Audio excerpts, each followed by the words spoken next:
नमस्कार, स्वागत है आपका फिक्र आपकी में। शुरुआत कर रहे हैं इस वक्त की बड़ी खबर ब्रेकिंग न्यूज से। सीएम अरविंद केजरीवाल को सीबीआई हेडक्वार्टर लाया गया है। इस वक्त की बड़ी खबर, राउज एवेन्यू कोर्ट से केजरीवाल को 3 दिन की सीबीआई रिमांड। इस वक्त की बड़ी खबर आ रही है, केजरीवाल को 29 जून को कोर्ट में पेश करेगी सीबीआई। इस सब के बीच में अरविंद केजरीवाल से हर दिन 30 मिनट मिल सकेंगी उनकी पत्नी सुनीता। इन सभी के बीच में एक और बड़ी खबर आ रही है, सैम पिट्रोडा को फिर से कांग्रेस में जिम्मेदारी, इंडियन ओवरसीज कांग्रेस के चेयरपर्सन बनाए गए। लोकसभा चुनाव में बयानों के चलते हटाया गया था। एक और बड़ी खबर आ रही है, संसद के जॉइंट सेशन में कल राष्ट्रपति का संबोधन। सुबह 11 बजे राष्ट्रपति संयुक्त सत्र को संबोधित करेंगी। 28 जून को राष्ट्रपति के अभिभाषण वाले धन्यवाद प्रस्ताव पर बहस होगी। इन सभी के बीच में एक और बड़ी खबर, यूपी में बीजेपी टास्क फोर्स ने हार के कारण बताए। टास्क फोर्स ने यूपी में खराब प्रदर्शन की 9 वजह गिनाई है। हार की समीक्षा के लिए 25 जून की डेडलाइन थी। और नीट पेपर लीक केस में सीबीआई का एक्शन, हजारीबाग ओएसएस स्कूल का प्रिंसिपल हिरासत में। कई घंटों की पूछताछ के बाद अहम दस्तावेज जब्त। और 5G स्पेक्ट्रम नीलामी 11,340 करोड़ की बोलियों के साथ खत्म। सरकार के अनुमान से कम रहा कलेक्शन। सरकार का 96,238 करोड़ रुपए जुटाने का था अनुमान। और गैंगस्टर गोल्डी बराड़ पर 10 लाख का इनाम घोषित। एनआईए जानकारी देने वाले की पहचान गोपनीय रखेगा। गोल्डी बराड़ के साथ गुरप्रीत ढिल्लों पर भी इनाम की घोषणा है। और जम्मू कश्मीर के डोडा में 3 आतंकी ढेर, सुरक्षा बलों ने 3 पाकिस्तानी आतंकियों को मार गिराया। भारी तादाद में हथियार और गोला बारूद बरामद किया गया है। और नीदरलैंड्स के प्रधानमंत्री मार्क रूट बने अगले नेटो चीफ। अक्टूबर महीने में पद संभालेंगे मार्क रूट। नए नेटो चीफ रूस के कट्टर विरोधी माने जाते हैं। इन सभी खबरों के साथ अब आपको बताते हैं कि कौन कौन सी वो खबरें हैं जो आपके लिए देखना जरूरी है। कर्टन रेजर में पहली बड़ी खबर, भारतीय मूल की एस्ट्रोनॉट सुनीता विलियम्स 21 दिनों से अंतरिक्ष स्टेशन पर फंसी हैं। क्या नासा उनकी वापसी के लिए प्लान बी का इस्तेमाल करेगा? दूसरी खबर, केनिया में महंगाई बेलगाम है। रोटी तेल की बड़ी कीमतों पर संसद जला दी गई। क्या यहां फैली अशांति में रूस का कनेक्शन है? तीसरी खबर, ओम बिरला ध्वनिमत से लोकसभा स्पीकर चुने गए। चुनाव की जिद पर अड़े इंडिया अलायंस ने डिवीजन की मांग क्यों नहीं की? चौथी खबर, नीट पेपर लीक के मुखिया का फर्जीवाड़ा, अस्पताल में भर्ती होने के नाम पर संजीव मुखिया के नाटक का पर्दाफाश होगा। और पांचवी खबर, अलका याग्निक के बाद अनुष्का शेट्टी को लेकर चिंता वाली खबर, बाहुबली की देवसेना को हंसने की कौन सी बीमारी हुई? लेकिन फिक्र आपकी की शुरुआत देश की उस बेटी से जो पिछले 21 दिनों से अंतरिक्ष में फंसी हुई है। अब यह कहना सही रहेगा कि यह फंसी हुई है, और आगे कितने दिनों तक उनकी जिंदगी वहां खतरे में रहेगी यह कहना मुश्किल है। भारतीय मूल की एस्ट्रोनॉट सुनीता विलियम्स की इंटरनेशनल स्पेस स्टेशन में से वापसी अब तक 4 बार टाली जा चुकी है। 13 जून, 18 जून, 22 जून और आज यानी 26 जून को भी उन्हें अंतरिक्ष से वापस लाने की कोशिशें फेल हो चुकी हैं। वो धरती पर वापस कब लौट पाएंगी? अमेरिकी स्पेस एजेंसी नासा भी इस पर कुछ बता पाने में नाकाम है। 5, 4, 3, 2, 1, ignition. ये 5 जून की तस्वीर है जब बोइंग का स्टारलाइनर स्पेसक्राफ्ट सुनीता विलियम्स और उनके साथी एस्ट्रोनॉट बुच विल्मोर को साथ लेकर अंतरिक्ष में उड़ा था। ये ठीक एक दिन बाद की तस्वीर है जब Sunita Williams international space station पहुंची और खुशी से झूम उठी। लेकिन ये 21 दिन पुरानी बात है। Lots of cheering here in the room, big hugs. अब यहां से उनको धरती पर वापस लाने को लेकर फिक्र बढ़ती जा रही है, क्योंकि बोइंग के कैप्सूल स्टारलाइनर में तब से ही तकनीकी गड़बड़ी है। 5 जून को लिफ्ट ऑफ के बाद से कैप्सूल में 5 जगहों से हीलियम गैस लीक हो रही है। इसके 5 मैन्यूवरिंग थ्रस्टर्स बंद हो चुके हैं। प्रोपल्शन वाल्व फेल हो चुका है जो पूरी तरह से बंद नहीं हो पा रहा है, और इसका रिएक्शन कंट्रोल सिस्टम भी खराब हो चुका है। कैप्सूल इस समय भी स्पेस स्टेशन में डॉक्ड है, यानी उससे जुड़ा हुआ है, और चूंकि यह ठीक नहीं हो पा रहा है, इसी से सुनीता विलियम्स को वापस धरती पर लाना था, तो इस कारण उनकी वापसी अब तक 4 बार टाली जा चुकी है। वो शुरुआत में सिर्फ 8 दिनों के लिए गई थी। इसके बाद उन्हें 13 जून को वापस लौटना था, फिर वापसी की तारीख 18 जून की गई। गड़बड़ी तब भी ठीक नहीं की जा सकी। फिर 22 जून तारीख तय हुई, लेकिन गड़बड़ी जस की तस बनी रही। फिर 26 जून भी इसी तरह से बिना किसी शुभ समाचार के बीत गया। अब सवाल है कि नासा के सीनियर मोस्ट एस्ट्रोनॉट्स वापस जमीन पर कैसे आ पाएंगे। नासा के पास प्लान बी क्या है? सुनीता विलियम्स को स्टारलाइनर स्पेसक्राफ्ट से वापस लौटना था, लेकिन कैप्सूल में खराबी के कारण उन्हें ज्यादा दिनों तक अंतरिक्ष में बिताना पड़ रहा है। मिशन के बीच ही स्पेसक्राफ्ट को ठीक करने का प्रयास किया जा रहा है। तकनीकी खराबी के बीच स्टारलाइनर अंतरिक्ष में 45 दिनों तक स्टेशन से जुड़ा रह सकता है।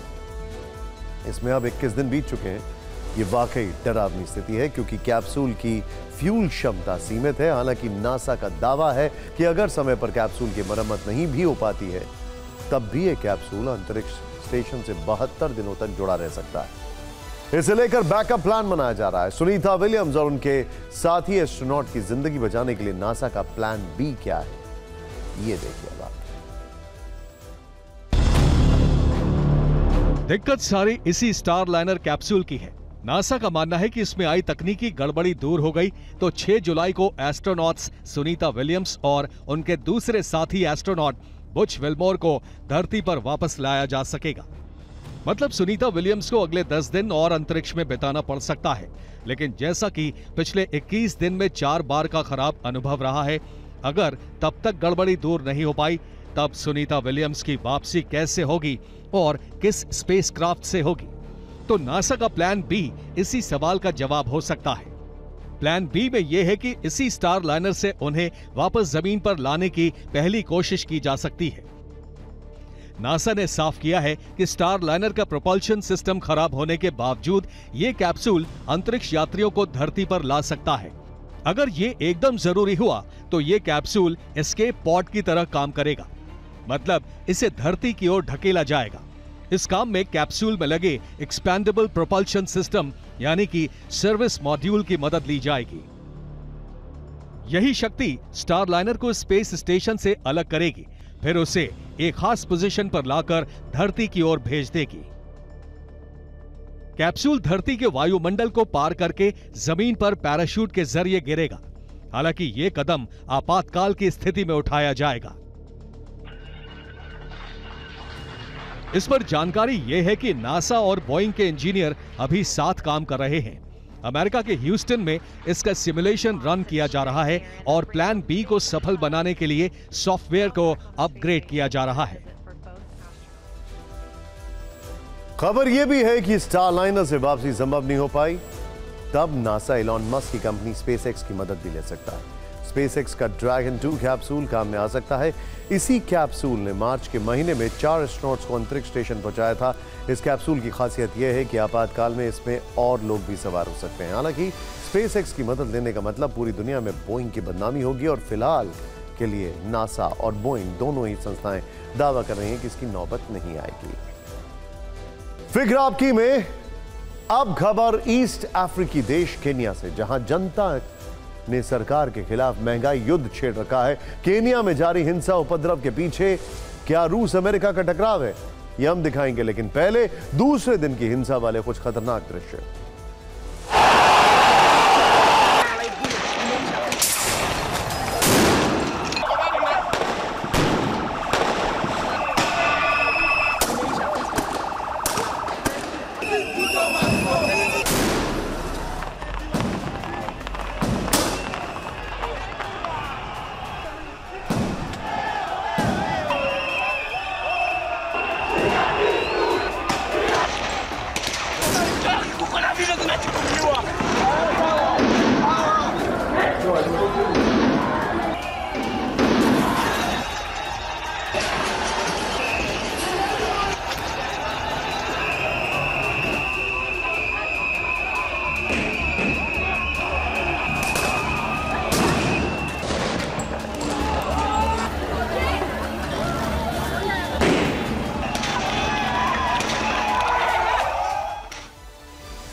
केनिया में महंगाई ने जनता को इतना मजबूर कर दिया कि उसने देश की संसद पर आक्रमण कर दिया है। 48 घंटे से जारी विरोध प्रदर्शन में करीब 23 लोगों की मौत की खबर है, 200 से ज्यादा घायल हैं। अब सवाल यह है कि केनिया में जो कुछ हो रहा है, क्या वाकई वो महंगाई के खिलाफ जनता का गुस्सा है? केनिया सरकार ने इस उपद्रव के पीछे रूस की भूमिका पर शक क्यों जताया?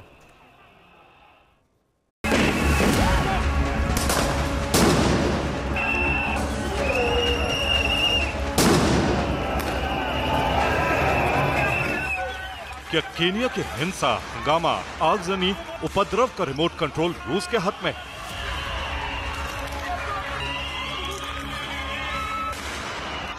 क्या रूस के इशारे पर केनिया की संसद से लेकर सड़क तक महंगाई युद्ध वाला कोहराम मचा है? ये सवाल केनिया सरकार के उस संदेह के बाद खड़े हुए हैं जिसके कटघरे में रूस है। केनिया सरकार को रूस पर हिंसा भड़काने का शक है। इस शक के पीछे रूस विरोधी कदम की पूरी टाइमलाइन है। दरअसल केनिया के राष्ट्रपति विलियम रूटो अमेरिका के समर्थक माने जाते हैं। 16 जून को रूटो ने यूक्रेन पर रूस के हमले की निंदा की और यूक्रेन को मदद की घोषणा की। बाइडेन ने नाटो से बाहर केनिया को अपना बड़ा सहयोगी बताया। इसके अलावा केनिया ने हाल ही में स्विट्जरलैंड में हुई यूक्रेन पीस समिट में भी हिस्सा लिया। आशंका यह है कि केनिया का अमेरिका के करीब जाना और यूक्रेन की मदद करना पुतिन को रास नहीं आया। मौका देखकर रूस ने नए फाइनेंस बिल के खिलाफ जनता के गुस्से का फायदा उठाया और देश को महंगाई युद्ध की आग में झोंक दी। यूक्रेन गाजा की तरह केनिया रूस अमेरिका के टकराव का अखाड़ा बन गया।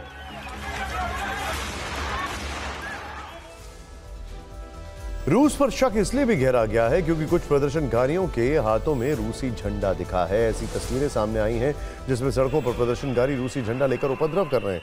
केनिया के कोहराम में रूस की भूमिका पर सवाल है तो सवाल केनिया के उस नए फाइनेंस बिल पर भी है जिससे जनता भड़की हुई है। आखिर बिल से कैसे जनता को महंगाई का झटका लगा? बिल में ऐसा क्या है कि जनता ने संसद पर धावा बोल दिया? देश में गृह युद्ध जैसे हालात बन गए। ये रिपोर्ट देखें।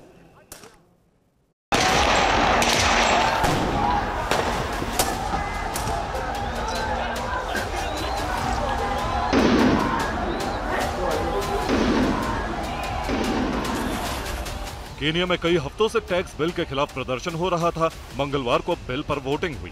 195 में से 106 सांसदों ने पक्ष में वोट किया। जनता ने बिल के विरोध में संसद को घेर लिया, सड़कों पर कब्जा जमा लिया। नए फाइनेंस बिल के तहत सरकार देश में टैक्स बढ़ाने वाली। सरकार ने सरकारी कामों को पूरा करने के लिए इसे जरूरी बताया है। बिल में ब्रेड पर 16% सेल्स टैक्स, कुकिंग ऑयल पर 25% टैक्स, मोटर वाहन पर 2.5% टैक्स, इंपोर्ट ड्यूटी 3% करने का प्रस्ताव। इसके अलावा बच्चों के डायपर से लेकर सैनिटरी पैड्स तक टैक्स लगाने का प्रस्ताव है। बिल में पर्यावरण शुल्क का भी प्रावधान है जिसके तहत पर्यावरण को नुकसान पहुंचाने वाले प्रोडक्ट्स पर टैक्स लगेगा। इसमें मोबाइल, कैमरा समेत तमाम डिजिटल उपकरण शामिल हैं। बिल से सरकार राजस्व बढ़ाना चाहती है। अतिरिक्त करों से $2.7 बिलियन जुटाकर बजट घाटा और उधारी कम करना चाहती है। दूसरी तरफ जनता को डर है कि जरूरी चीजों पर टैक्स की दरें बढ़ने से महंगाई बेतहाशा बढ़ जाएगी, जिससे जिंदगी मुश्किल हो जाएगी। ओम बिरला को ध्वनिमत से स्पीकर चुन लिया गया। प्रोटेम स्पीकर ने जब उनके नाम की घोषणा की तो विपक्ष ने मत विभाजन की मांग नहीं की, जबकि उम्मीद थी कि इंडिया के उम्मीदवार के सुरेश उनके खिलाफ सीधी लड़ाई में उतरेंगे। फिर ऐसा क्या हुआ कि इंडिया के सांसद अचानक ओम बिरला के नाम पर राजी हो गए? हमारे पास इंडिया की स्ट्रैटेजी को लेकर इनसाइड रिपोर्ट है जो आपको जरूर देखनी चाहिए। Sri Om Birla, a member of this House, be chosen as the Speaker of this House. Those in favor may say aye. Aye. Those against may say no. No. I think the ayes have it. No, the ayes have it.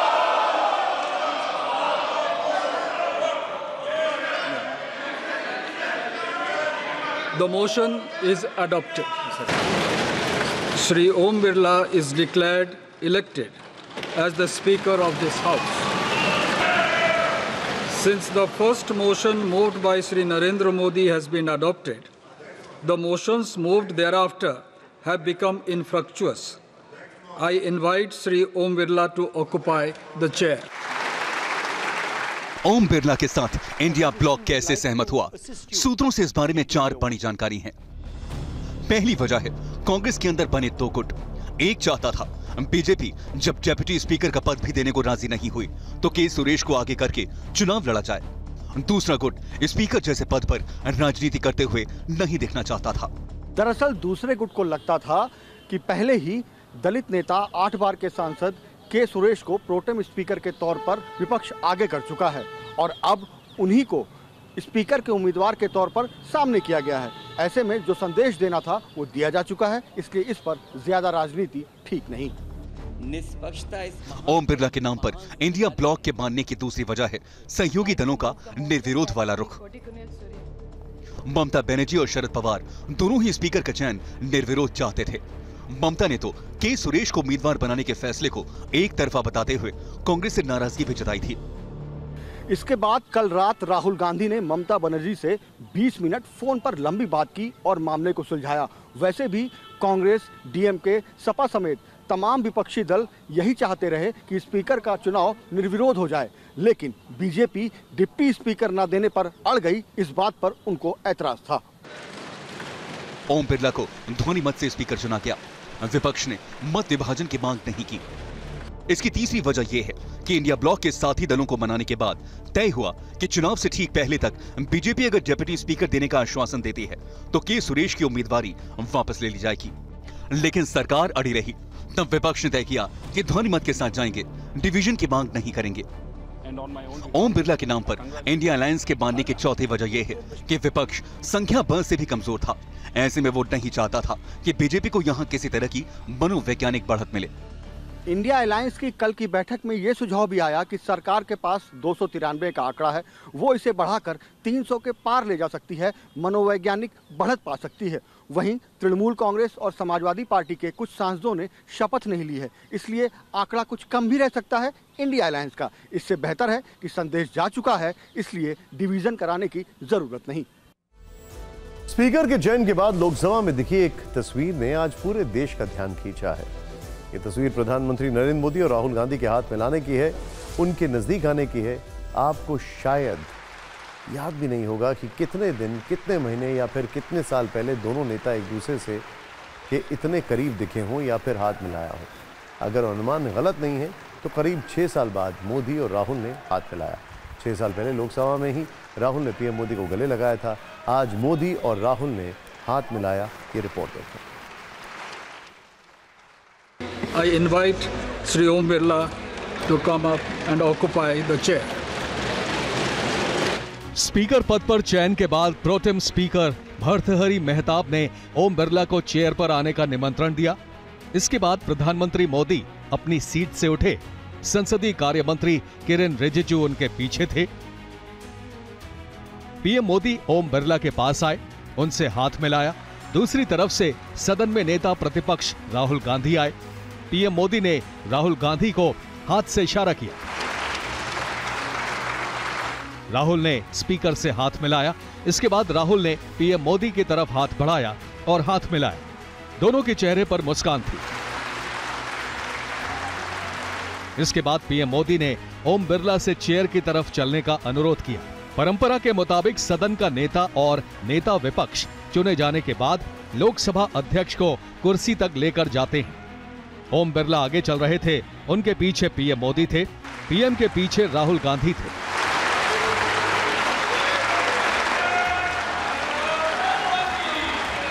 आपके chair है, आप संभालें please. Om Birla ने speaker की chair संभाली। PM Modi ने हाथ मिलाकर बधाई दी। यहां एक बार फिर पीएम ने राहुल गांधी को हाथ से इशारा किया। स्पीकर को बधाई देने के लिए आगे आने को कहा। 56 सेकंड के वीडियो में राहुल गांधी के नेता प्रतिपक्ष बनने के बाद पीएम मोदी के साथ उनकी ऐसी ट्यूनिंग दिखी है।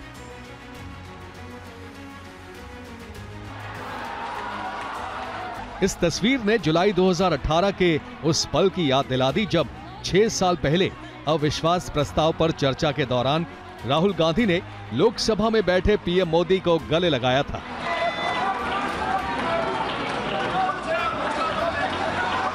फिलहाल दोनों के हाथ मिलाने की इस तस्वीर में भविष्य की राजनीति के कई संदेश छिपे हैं।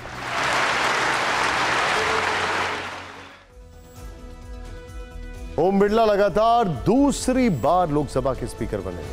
सभी दलों के नेताओं ने उनके लिए स्वागत भाषण दिया।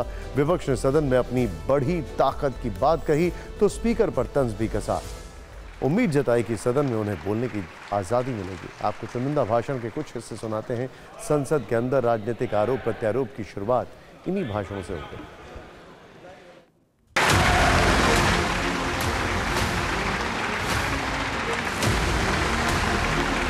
Confident that you will allow us to represent our voice, allow us to speak, allow us to represent the voice of the people of India. Speaker, sir, the question is not how efficiently the House is run. The question is how much of India's voice is being allowed to be heard in this House. So the idea, Speaker, sir, so the idea that you can run the House efficiently by silencing the voice of the opposition is a non-democratic idea. पर जब आप speaker के पद की बात करते हैं, आप डेप्यूटी स्पीकर के पद की बात करते हैं, तो कई राज्य ऐसे हैं जहां पे स्पीकर का पद और डेप्यूटी स्पीकर का पद भी आप ही के पास है, जहां पर सरकार एनडीए का कोई घटक दल नहीं चला रहा, विपक्ष के दल चलाने का काम कर रहे हैं। आप के बोझ को ये सरकार कम करेगी डिप्टी स्पीकर बनाकर। इतना बोझ आप पर नहीं डालना चाहिए। मैं मुबारकबाद देता हूं सर आपको, मैं मुबारकबाद देता हूं कि आप छोटी पार्टियों पर, ये ऐवान अपोजिशन और छोटी पार्टियों का भी है, हमको आप आवाज का मौका देंगे। इस हाउस का कैरेक्टर बदल चुका है सर, इस हाउस का कैरेक्टर बदल चुका है। अब बीजेपी स्टीम रोल नहीं कर पाएगी। आपने 17वीं लोकसभा में एक कीर्तिमान स्थापित किया और इसलिए हम समझते हैं कि आप दोबारा अध्यक्ष बने हैं और 18वीं लोकसभा में भी आप उस कीर्तिमान को और ऊंचाइयों तक ले जाएंगे। 5 सालों में मैं तो कभी वेल में आती नहीं, लेकिन एक दुख की बात हुई कि हमारे सारे दोस्त यहाँ से 150 लोग जब सस्पेंड हुए तो हम सबको बहुत दुख हुआ सर। तो हमारी कोशिश रहेगी कि अगले 5 सालों में इस सस्पेंशन का आप ना सोचें। मेरी सिर्फ नए मेंबर्स को एक विनती रहेगी कि बहुत मेहनत करके हम सब यहाँ चुन के आते हैं।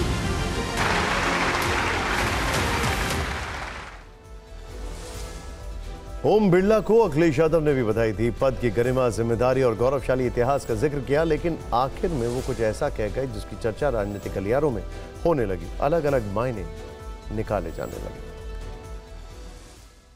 जहां ये नया सदन है, वही मैं आपकी पीठ के पीछे देख रहा हूं, पत्थर तो सही लगे हैं, सब कुछ अच्छा लगा है, लेकिन कुछ दरार में मुझे कुछ सीमेंट अभी भी लगा दिखाई दे रहा है।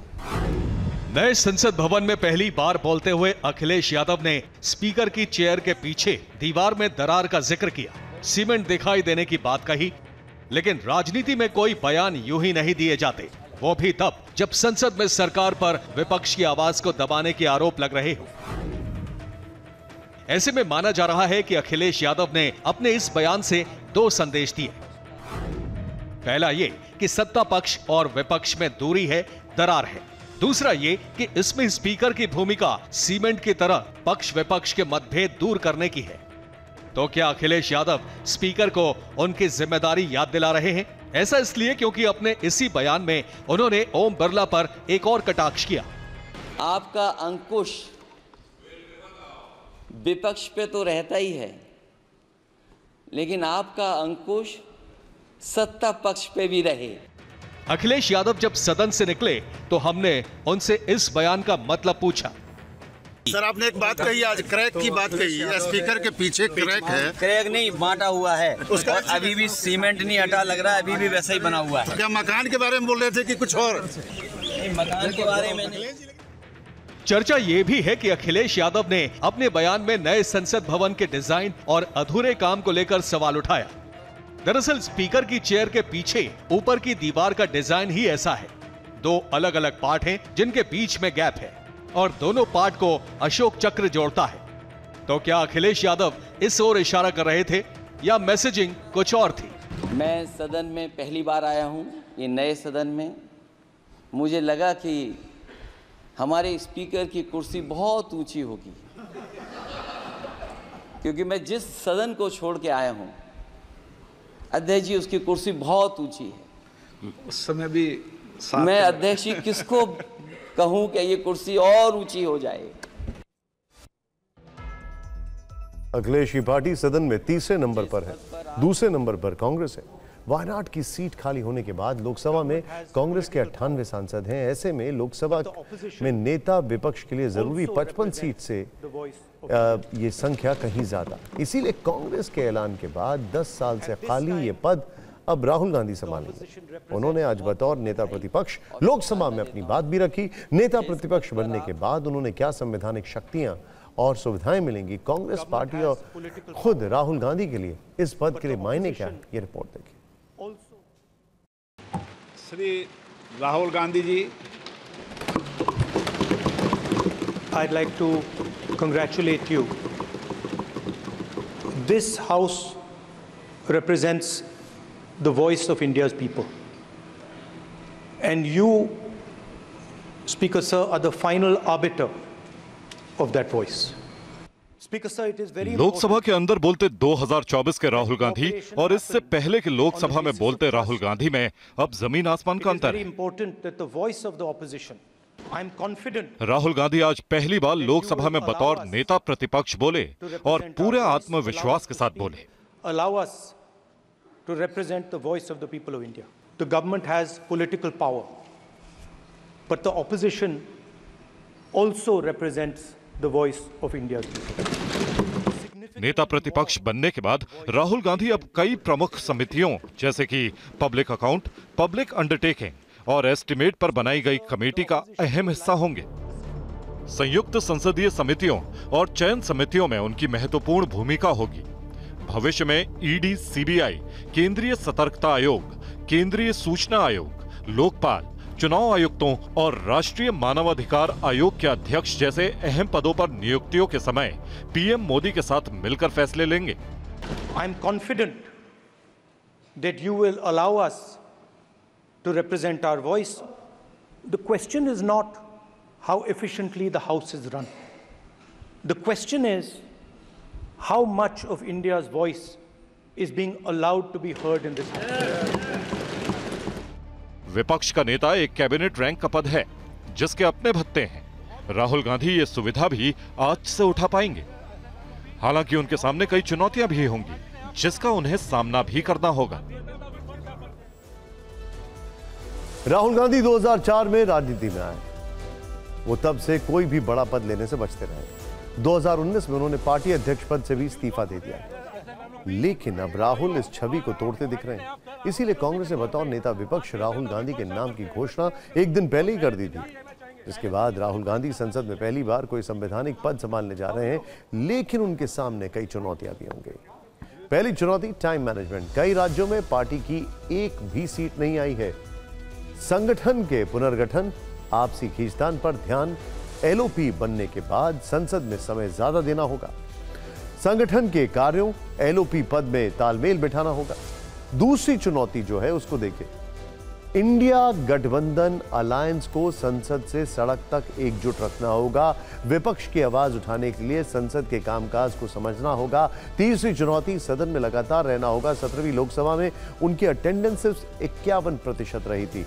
राहुल गांधी सिर्फ 8 चर्चाओं में ही शामिल रहे थे। चौथी चुनौती, नेता प्रतिपक्ष यानी शैडो प्रधानमंत्री। जरूरी नियुक्तियों में पीएम के साथ तालमेल जरूरी होगा। नेता प्रतिपक्ष सरकार के कामों का रिव्यू करता है। सरकार के लिए विकल्प देना भी एलओपी का काम। सरकार के गलत काम को उजागर करने का काम होगा। सरकार को आईना दिखाना एलओपी की जिम्मेदारी है। लीडर ऑफ ऑपोजिशन बनने के बाद राहुल गांधी को भी शायद इन जिम्मेदारियों का एहसास है। अब से कुछ घंटे पहले उन्होंने एक वीडियो पोस्ट किया है। क्या कहा है आप खुद सुनिए।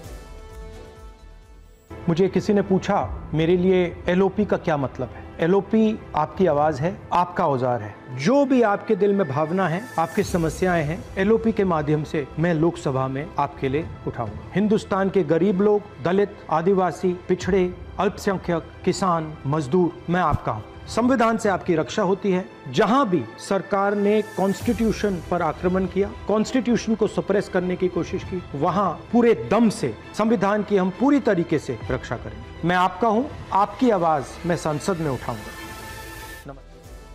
18वीं लोकसभा के पहले सत्र में लगातार तीसरे दिन संविधान बनाम आपातकाल वाला रण दिखा।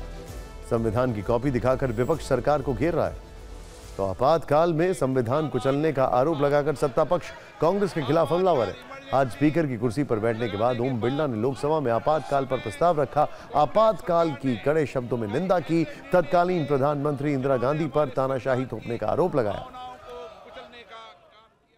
ये सदन 1975 में देश में आपातकाल इमरजेंसी लगाने के निर्णय की कड़े शब्दों में निंदा करता है। जैसे ही स्पीकर ने प्रस्ताव पढ़ना शुरू किया, विपक्ष को समझ नहीं आया कि क्या हुआ। राहुल गांधी अपने सांसदों की तरफ देखने लगे। सदन में विपक्ष का विरोध शुरू हो गया। तमाम कांग्रेस सांसद अपनी सीट पर खड़े होकर नारे लगाने लगे। कुछ सांसद वेल के पास आ गए। भारत के इतिहास में केसी वेणुगोपाल और के सुरेश लगातार स्पीकर की तरफ देखकर पूछते रहे कि ये क्या हो रहा है। ये दोनों कभी चेयर की तरफ देखते तो कभी सीट पर बैठे राहुल गांधी को। एक तरफ कांग्रेस सांसद वेल के पास आकर नारे लगा रहे थे, तो वहीं बाकी विपक्षी दल अपनी अपनी सीटों पर ही बैठे रहे। और बाबा साहब अम्बेडकर द्वारा निर्मित अखिलेश यादव समेत तमाम विपक्षी सांसद अपनी सीट पर बैठे रहे। प्रस्ताव में ओम बिरला ने इंदिरा सरकार पर तानाशाही दिखाकर देश को जेल खाना बनाने का आरोप लगाया। 25 जून 1975 के उस दिन को हम हमेशा काले अध्याय के रूप में जाना जाएगा। इमरजेंसी का वह समय हमारे देश के इतिहास में अन्याय काल का एक काला खंड था। ऐसे भारत पर श्रीमती इंदिरा गांधी द्वारा तानाशाही थोप दी गई। जैसे ही प्रस्ताव खत्म हुआ तो स्पीकर ने सदस्यों से कुछ देर मौन रहने का आग्रह किया। हम सब 2 मिनट का मौन रखते हैं। सत्ता पक्ष और विपक्ष के सांसद अपनी जगहों पर खड़े हो गए। ये देखकर राहुल गांधी भी अपनी जगह पर खड़े हो गए। नारेबाजी कर रहे सांसद भी मौन हो गए। हालांकि मौन के बीच में 1-2 नारे भी लगाए गए। प्रस्ताव पर राहुल अखिलेश के इस व्यवहार से बीजेपी को हमला बोलने का मौका मिल गया। कांग्रेस के सारे लोग तो भाग रहे हैं, मगर समाजवादी पार्टी के लोग सब बैठे हुए हैं। राहुल गांधी बगल में बैठे हुए हैं और ठीक उनके बगल में अखिलेश यादव बैठे हुए हैं। बीच में टीआर बालू बैठे हुए हैं। लोग उनके खड़े होकर चिल्ला रहे हैं। वो उनको देखे, फिर अखिलेश जी को देखे, फिर टीआर बालू जी उनके बगल में ही है। दादी माँ ने क्या किया था टीआर बालू जी का, तब राहुल जी को याद आ जाए। फिर पीछे देखे तो टीएमसी वाले नजर आए, समाजवादी पार्टी वाले नजर आए। राहुल जी कभी खड़े होने की कोशिश करे, फिर दबा के अपने आप को बैठ जाएं। 2 मिनट का मौन रखते हैं। फिलहाल लोकसभा में 2 मिनट का मौन आने वाले दिनों में सदन में हंगामे के शोर का कारण बन सकता है।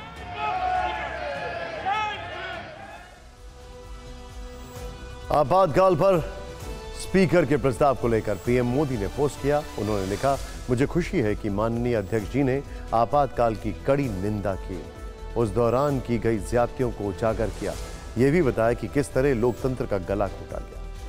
लोकसभा में आपातकाल पर प्रस्ताव के बाद सदन की कार्रवाई स्थगित कर दी गई। इसके बाद एनडीए सांसदों ने संसद परिसर में इमरजेंसी के खिलाफ प्रदर्शन किया। हाथों में तख्तियां लहराकर और नारे लगाकर विरोध जताया। आपातकाल वाले प्रस्ताव और प्रदर्शन से राजनीति गर्मा गई। पक्ष विपक्ष के बीच जुबानी जंग शुरू हो गई।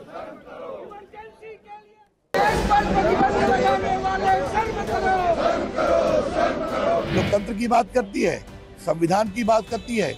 मैं एक ही बात कहूंगा, कांग्रेस पार्टी शर्म करे, संविधान की दुहाई मत दे। देश का संकल्प है, इमरजेंसी फिर कभी नहीं आएगी। ये तमाम बीजेपी के लोगों ने जो आज किया है वो दिखावा किया है। पहले दिन के लिए उनका शुरू किया। संविधान बदलने वाले और संविधान को खतरा में डालने वाले लोग आज संविधान की बात कर रहे हैं, हमको आश्चर्य होता है। आज जो अघोषित इमरजेंसी है, ये संविधान में कहीं इसका जिक्र नहीं है। इमरजेंसी की निंदा करने की बात जब सबने की, जिस तरीके से विपक्ष ने हंगामा करने का काम किया, विपक्ष क्या समर्थन करता है उस दौर का? कांग्रेस पार्टी शर्म करो, शर्म करो। अब TV9 बारसौज की नीट इन्वेस्टिगेशन सीरीज की बात करते हैं। कल हमने आपको इसी शो में बताया था कि नीट पेपर लीक का किंग पिंग संजीव मुखिया कैसे अपने दफ्तर से अचानक गायब हुआ। अपने ऑफिस से उसने बीमारी का हवाला देकर छुट्टी मांगी, खुद को अस्पताल में एडमिट बताया। लेकिन क्या वो वाकई अपना इलाज करा रहा है या सच कुछ और है? हमारे संवाददाता कुमार कुंदन ने इसकी पड़ताल की।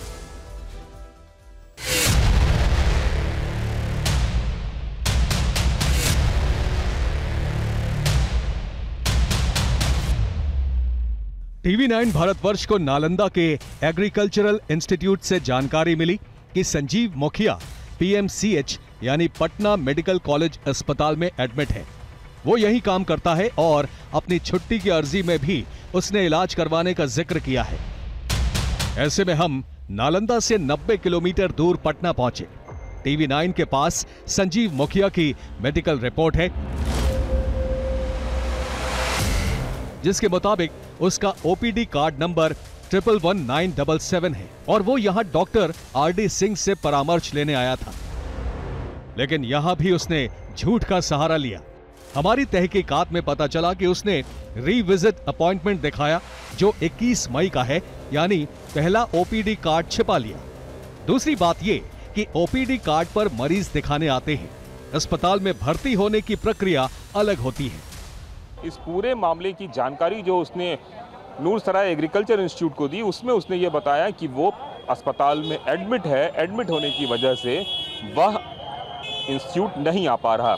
TV9 भारतवर्ष ने जब अस्पताल में जाकर तहकीकात करने की कोशिश की तो पता चला कि इस OPD, इस UHID नंबर कार्ड पे वो एडमिट था ही नहीं। संजीव मुखिया का बेटा इसी PMCH में डॉक्टर है। ऐसे में शक है कि उसने अपने बेटे के जरिए फर्जीवाड़ा किया।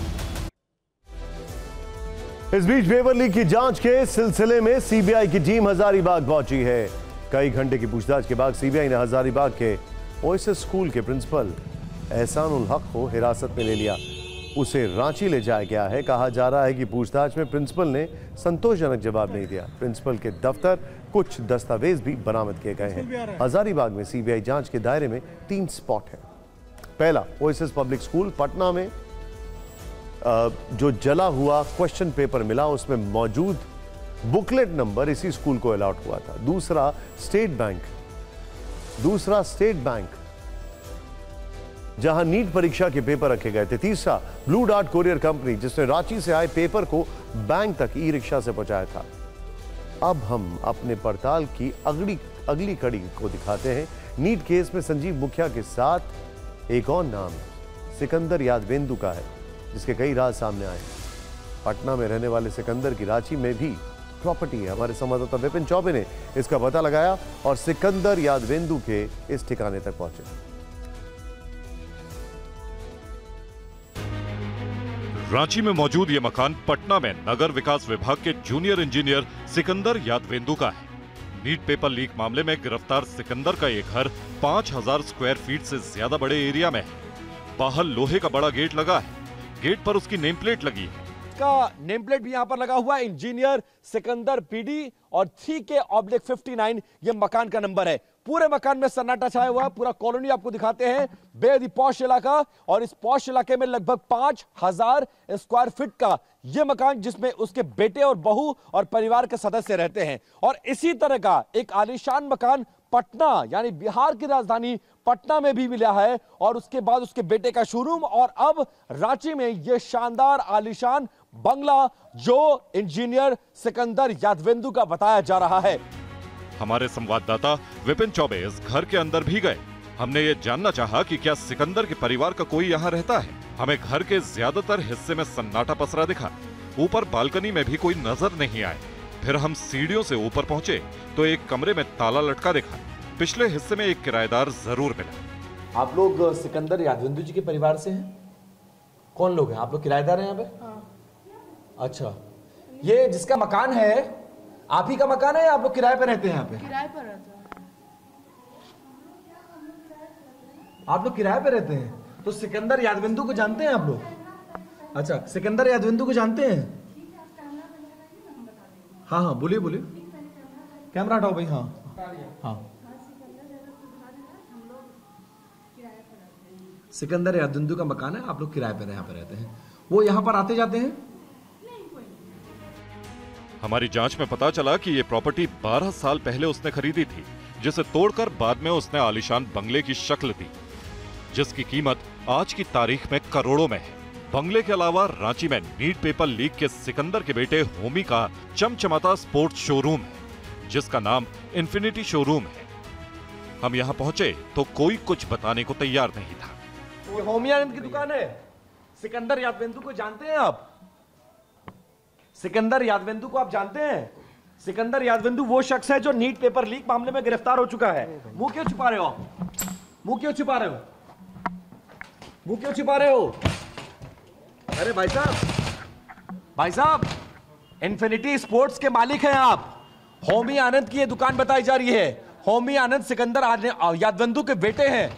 आप कौन लगते हैं उनके? आप मुंह क्यों छुपा रहे हैं? होमी भैया, होमी यहीं पर रहते हैं? यहाँ पे नहीं रहते, वो तो घर में रहते हैं। घर में रहते हैं। कितने साल से आप होमी को जानते हैं? 2-3 साल से जानते हैं। ये बिल्डिंग भी होनी की है? नहीं, ये तो रेंट पे है। अच्छा, ये रेंट पे है। और 4-5 महीने पुरानी दुकान है। ये मालूम है कि होमी आनंद के पिता जो हैं सिकंदर यादवेंदु, वो नीट घोटाले में गिरफ्तार हुए हैं? नहीं। वो पेपर लीक करवाते थे? नहीं पता है। वो ये सब नहीं पता है आपको? नीट पेपर लीक केस में सीबीआई को चिंटू समेत 2 आरोपियों की रिमांड मिल गई है। अब इन लोगों से भी सीबीआई पेपर लीक से जुड़े तथ्यों को लेकर पूछताछ करेगी। आपको याद होगा ये तस्वीर देवसेना बाहुबली फिल्म में। अब इन दोनों तस्वीरों को अगर आप ध्यान से देखें तो इसमें फर्क क्या है? एक में वो काफी नाराज दिख रही हैं, एक में हंसते हुए दिखाई दे रही हैं। हंसने को लेकर यह खबर है। क्या खबर है, ध्यान से देखें। बाहुबली में देवसेना का रोल निभाने वाली साउथ की सुपरस्टार अनुष्का शेट्टी को रेयर लाफिंग डिजीज हो गई है। लाफिंग डिजीज, ये रिपोर्ट है।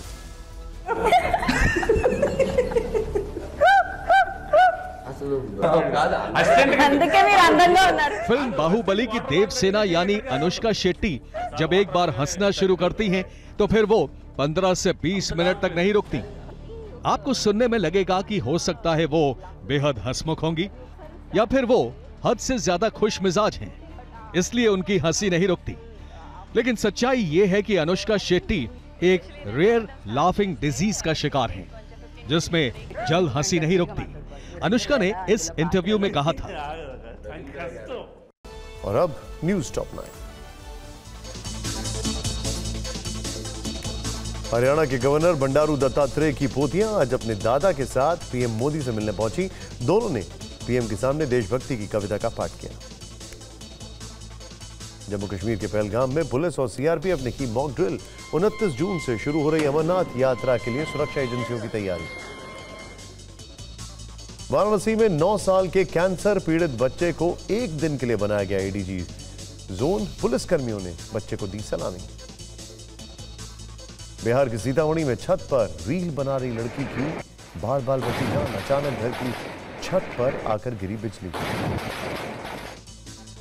गुजरात के डांग में मुख्यमंत्री भूपेंद्र पटेल ने एक स्कूल में छोटी बच्चियों से की मुलाकात। स्कूल प्रवेशोत्सव के तहत 32 लाख बच्चों को मिलेगा स्कूल में एडमिशन। यूपी के महोबा में 38 साल के बैंक मैनेजर की ऑफिस में काम करते करते आया कार्डियक अरेस्ट। अस्पताल में डॉक्टर्स ने मृत घोषित किया। मध्य प्रदेश के मुरैना में गौ हत्या को अंजाम देने वाले 3 आरोपियों के घर चला बुलडोजर। पुलिस को कई बोरों में मिले थे गाय के मांस के अवशेष। केरल के कोची में यूथ कांग्रेस कार्यकर्ताओं का प्रदर्शन। नीट में धांधली को लेकर किया प्रदर्शन।